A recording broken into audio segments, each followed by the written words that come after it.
This is Judge Joe Brown, and we're listening to We All Be News. News-free Dixie for the 21st century.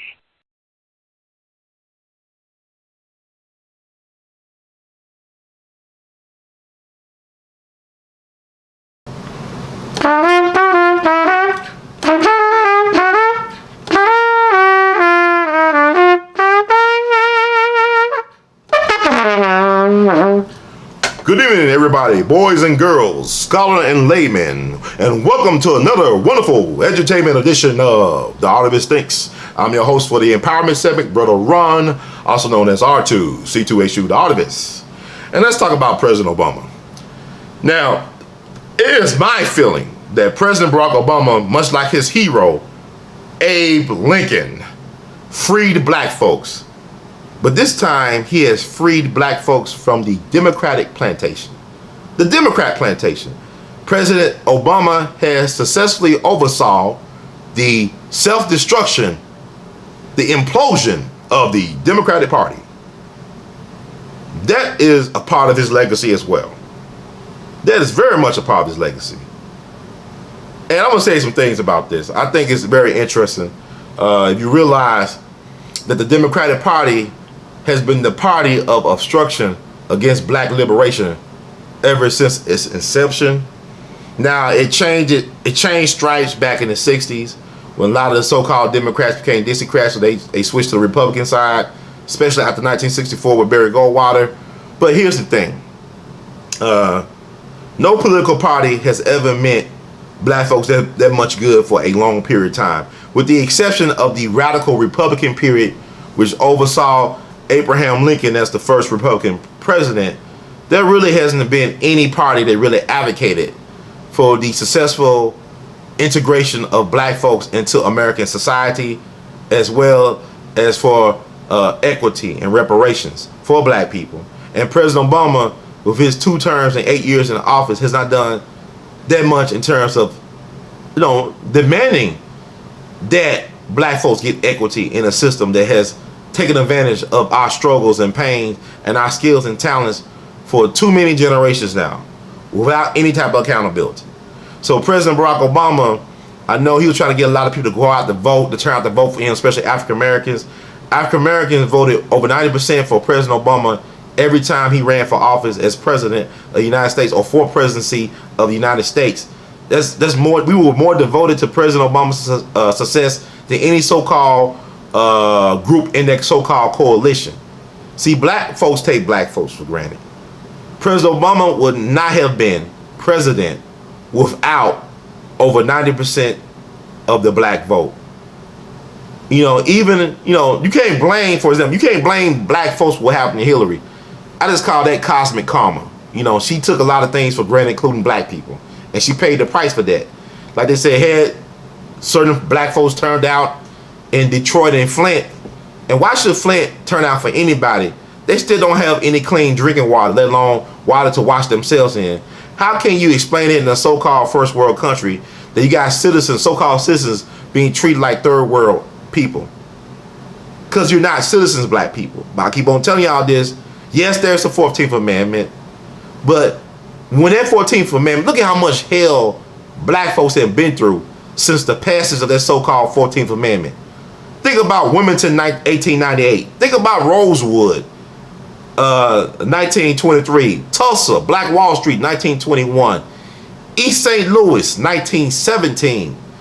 It could go on and on and on. All the examples of black folks having their human and civil rights violated by a white power system. Where's the love? Where's the protection? The theft of generational wealth. All this happened. This is not all Obama's fault. Like Tupac said, niggas been dying for years, so how can they blame us? If niggas been dying for years, so how can they blame us? And speaking of niggas been dying and all this jazz, Obama, with all due respect, Mr. President, you deserve, Mr. President Obama, with all due respect, you say Chicago is your hometown. It seems like you only care about Chicago when they winning world championships or whatnot, or when you taking pictures with Oprah or Michael Jordan or whoever. But Chicago is suffering. I can't. It should be embarrassing to you before you get out of office that a place you call your hometown has the murder rate of almost 800 people. 800 black folks getting killed in one place. That's ridiculous. That's your hometown, and your mayor was your former chief of staff. And you mean you can't do nothing for the people of Chicago but blame them? Black folks don't make no guns. Black folks don't make anything. Who's putting the drugs and guns in the neighborhoods on the west side and south side of Chicago, Mr. President? Who's doing that? It ain't black folks. We don't control any type of distribution. Not even in the music business. We are not allowed to retain intellectual property without a fight for generational wealth. When Roger Taney, the U.S. Supreme Court Chief Justice back in the 1850s, in his statement against Dred Scott.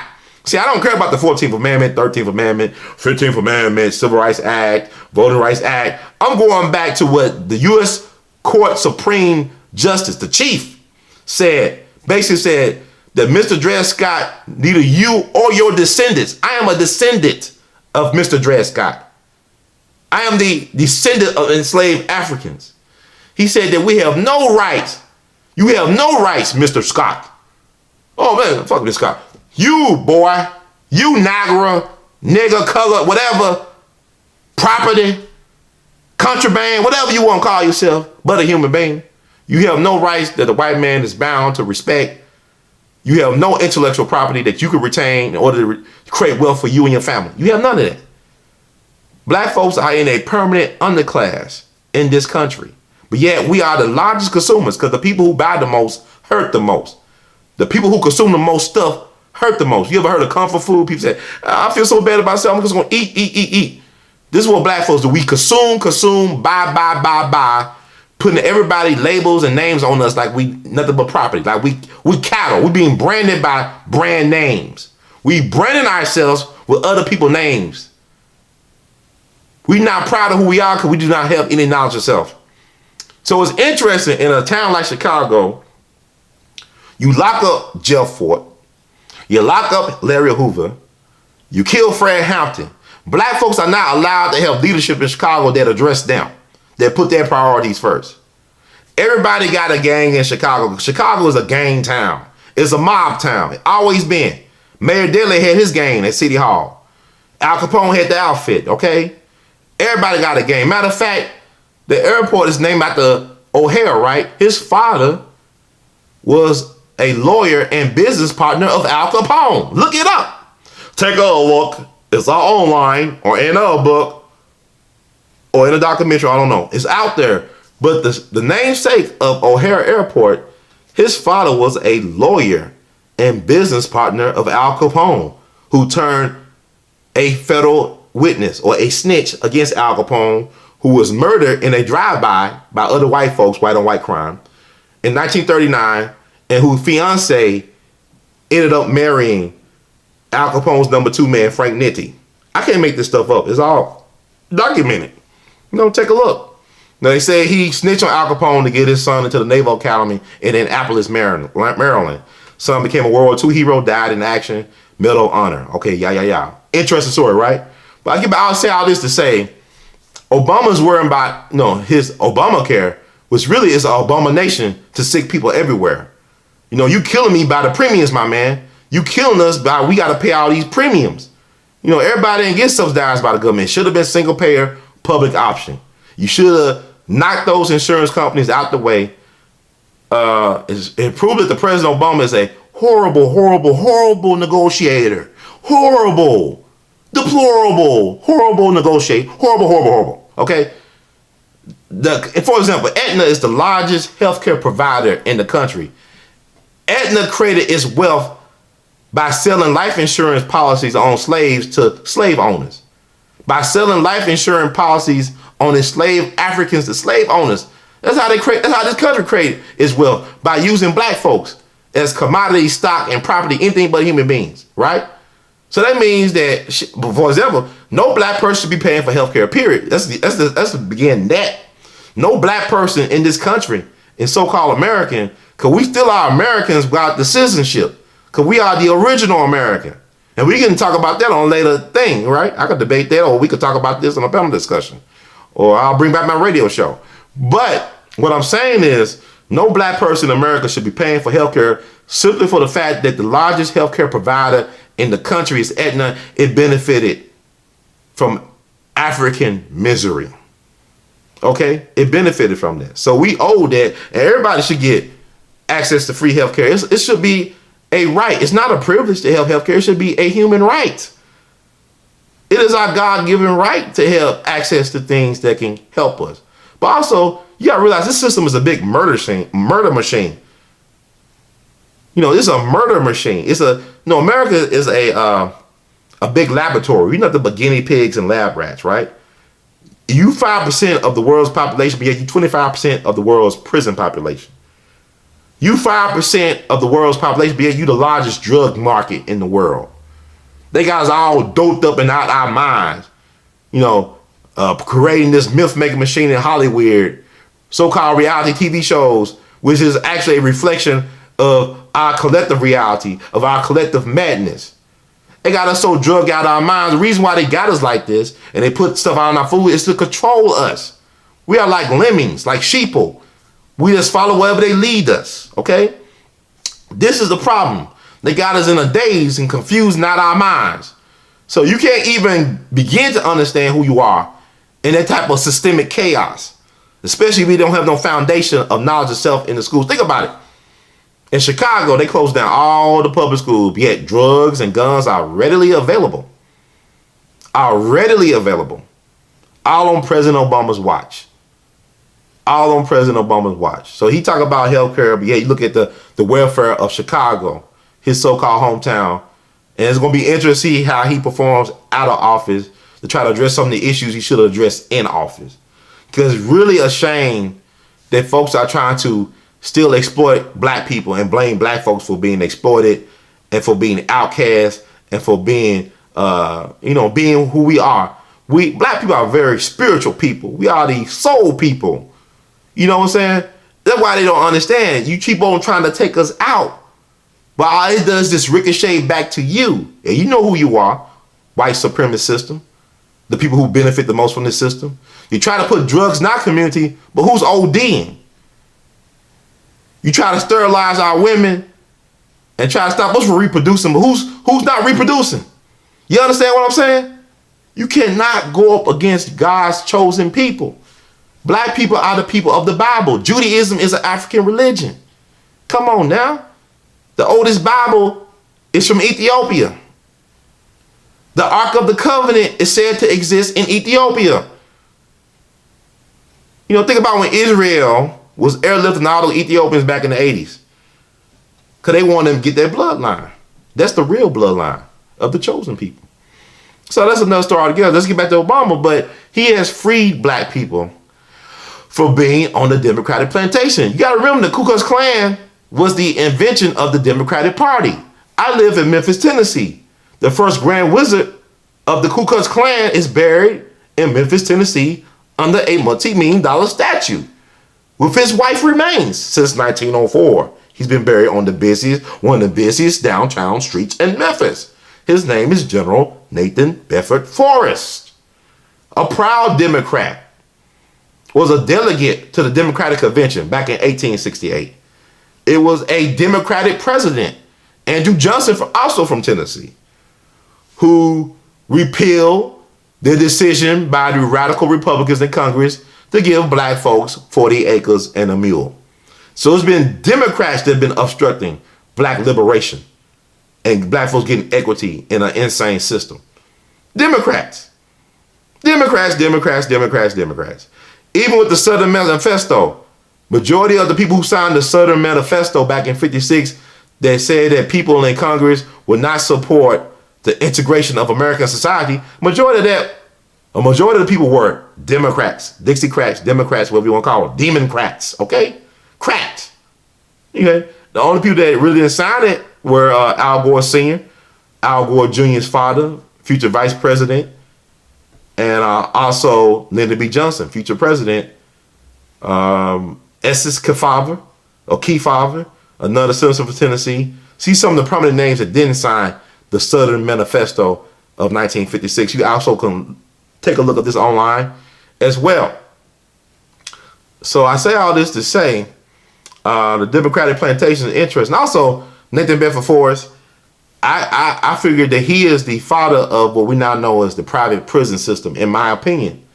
Because after the Civil War, he was given a contract to employ black convict labor, I still call it slave labor, to work the land of President's Island. This is an island that still exists that sits between Memphis, Tennessee, and Arkansas in the Mississippi River. So he used black convict slave labor to work the land, to raise hogs for profit. So to me, he's the father. And also, he had one of the country's largest, if not the largest, slave market in the country before the Civil War, which was located on Adam Street. Adam Street is currently the home of the juvenile court system in Memphis.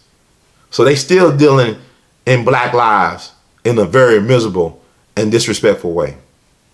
In a city that's 80% black, the largest city on the Mississippi River, I still call Memphis a plantation city. But getting back to Obama, he has freed us from our need to be in the Democratic Party.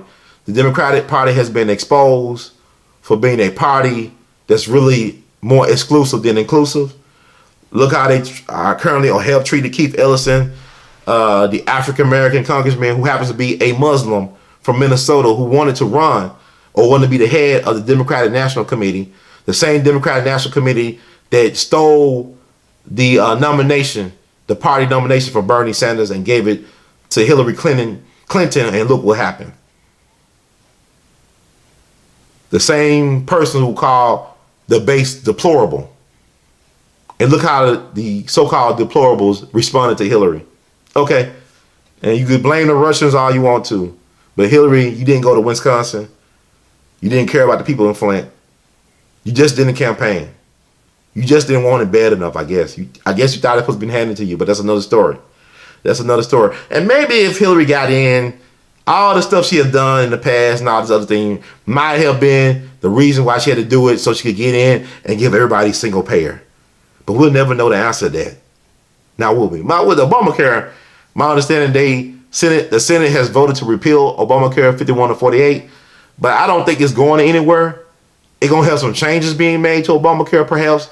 But I think the people, for the most part, have been used to it. I could be wrong, but I think Obama really did us this service.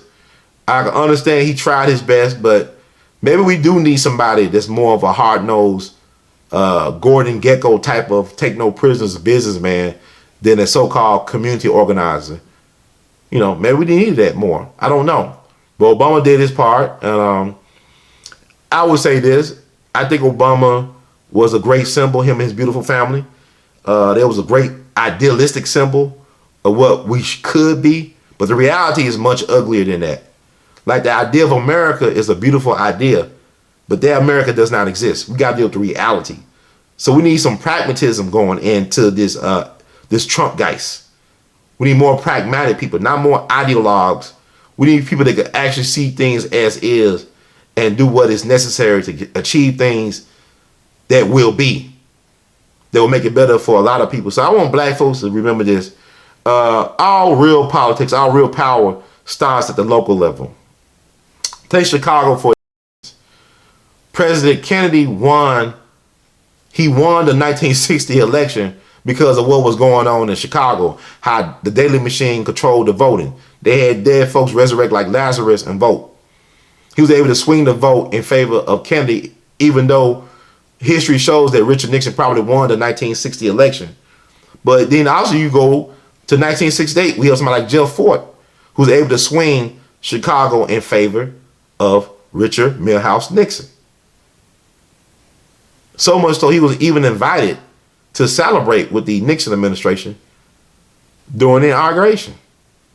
This is not made up stuff. This is a brother from Mississippi who can barely read and write. They had the type of influence and power. But black leadership like that is not allowed in Chicago. Black folks are allowed to be manipulated and violated by the system, but they're not allowed self-determination. Yes, the Nation of Islam is headquartered in Chicago. Yes, yes, yes. But only Minister Farrakhan can do only so much, and the nation can only do so much We have a system that is determined to undermine, to destroy black life and decency by any means necessary. So this is the same city where people now say that the St. Valentine's Day massacre was not orchestrated by Al Capone, but by Chicago police officers. You know, you had a torture site where a Chicago police detective was torturing black folks for decades and basically got a slap on the wrist and was able to keep his pension. This is the mindset. This is the killing field, the killing floor. Slaughtertown, USA, baby. The Midwest. On the killing floor, like Howlin' Wolf you saying. Okay? This is what you're dealing with. You're dealing with vicious people, a vicious, violent, vile system that does not respect black people. And black folks, we got the nerve to teach our kids to respect these thugs that do not respect us. I dare you. And you wonder why our generations are dying out, are getting killed the way they're getting killed. Black folks are the only animals, it seems, in the animal kingdom that does not understand who their natural enemies are. Once again, it seems like black people are the only animals in the animal kingdoms that do not even understand who their natural enemies are. Hell, why is the seahorse on the endangered species list? Who the hell want to kill all the seahorses off? Who the hell wants to kill all the seahorses? The same folks that want to kill all the black folks. All right. Okay, champ. So, Brother Ron, what do we do? Well, like I said, all politics are local. You know, it's more important to me not who's president, but who's school board president. Who's on your city council? Who's your mayor? Hell, who's even the governor? Power. Build your base locally. Because really, votes only count, it seems, at the local level. It seems like, no, one man, one vote only applies really at the local level. So that's how you build your base. And don't be beholden to one party. Learn how to get folks to cater to you. Look at, okay, wealthy white businessmen do not vote. They vote with their checkbook, with checks that don't bounce. They buy their politicians, they buy their policy. See, politicians are just talent for hire. You know, politics is not about morality. Leave that at your church. Have your own moral code. Yes, have your own moral compass intact, but morality has no place in politics. If it actually had a place in politics, there'll be no such thing as wars. Once again, if morality actually had a true place in politics, there will be no such thing as wars. Because wars are very immoral. Wars are never fought for freedom and liberty. It's most likely fought to violate and to enslave and to take other people's resources. You don't fight wars because it's good or bad. You fight wars to make a profit. We've basically been in a wartime economy ever since World War II. America has been in a wartime economy because war makes money for the elite and it provides jobs for the not elite. Because nobody wealthy has a job. Nobody. Nobody wealthy. Think about what I'm saying. Queen Elizabeth never had a job. She don't even probably know how to clean a toilet and she's almost 100 years old. Okay? Okay? Yeah, I got to say. So think about that. A gorilla in the wild can eat 40 to 50 pounds of food a day and don't have a job. A person can work at Walmart for 40 hours a week and still needs an EBT card and can barely probably pay all their bills, if any at all. Think about what I'm saying to you. A job is a violation of the universe, but having a business is a thing that creates generational wealth. I don't believe Donald Trump told his kids, you know, I want you guys to go get a job. You know, get a job. No, he told them, work for the family. Come, build our empire. Build our generational wealth. We want to create dynasties. The only people that think about getting a job that don't exist are black people. You be better off finding leprechauns and unicorns and the Loch Ness monster in this type of environment than getting a job. Okay? Now, you fed, or you go back into the future 50, 60 years ago when America had one of the biggest economic expansions in human history even. Well, you know, think about it. If you was living, even as a black person back in that time, you could have dropped out of high school and still found a well-paying job at the factory, worked there for 30, 40 years, retire with a good pension, raise a family of 4, send kids out to college, live the good life. But that is non-existent now. Those opportunities have been outsourced thanks to Bill Clinton and Hillary's NAFTA schemes. You know, thanks to that, them jobs, not just them, but I'm just saying them because he was president at the time, or they were co-presidents at the time. You look at history now. So I say all this to say, we create our own opportunities. Nobody can give you something that you can't create for yourself. Do for self, and you can do for other people. So instead of looking for a job, find a purpose. Find passion, find your purpose, find your calling, and create businesses. Now's the time to take a risk. This is the year of the risk taker. 2017 is the year of the risk taker. Take a risk. That means believing in yourself and putting yourself first. We must learn how to put a black agenda first. If you are black and proud, learn how to put yourself and your people first, because everybody else does that. Nobody in this system gets ahead by putting everybody before them in line. Nobody in this system gets ahead by putting everybody before them in line. Everybody have a team that they play for. The problem with black folks is we get into our religious mindset, with religion, with all due respect to politics. Black folks should not treat our politics like going to church, because things that we need to do to help better ourselves won't always feel good. We gotta be a better friend to ourselves like that. Me and myself and we gotta have knowledge of self and know what we need to get done. Like, for example, people say, what can black folks do in this period in order to become united? All you gotta do is look back at the blueprint given to us by the Black Panther Party, the 10-point platform. The things expressed in the 10-point platform still applies to black folks today. Well, people don't understand we are the chosen universal people. So when you take care of black folks' needs, everybody else benefits, because everybody else follow our lead. People admire black folks, but they hate us at the same time. They want to be us, but they don't want to be us. They want to be able to do the things that we can do. We're magical, but they don't want to be the real people on the other side of that magic. You understand? So we got to do for self in this period. We got to start kicking the real truth of reality. And if you don't know about the real truth, research, talk, experiment. It's up to us, because I am a soldier. I'm not a soldier for the white man's military.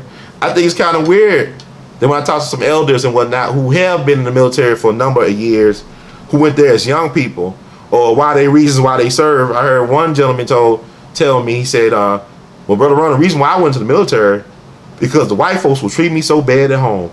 And I'm trying to understand to myself, brother, why did you go to the military if the white folks were treating you bad at home? Why are you going and willing to die for their right to treat you bad at home? What type of foolishness is that? You are willing to die for their right to treat you badly at home, to violate your home, to disrespect your women, to murder your children. That's not. We gotta learn how to be military minded when it comes to our own self-interest. We gotta learn how to protect our interests that leads to generational wealth by any means necessary. We must learn how to protect our own interests, because when white folks do it, they're patriots, they're heroes. We gotta start doing that. We gotta start believing in ourselves. That's the most important religion. Believe in thyself. When you believe in thyself, you can do for self and you can free yourself. Okay? Believe in thyself, do for self, and free yourself. Now, I'm going to do for what I got to do for me in order to free myself. I just want to be free. I'm not interested in enslaving anybody. If I'm in a relationship with a woman, I'm not trying to control her. I'm trying to build with her.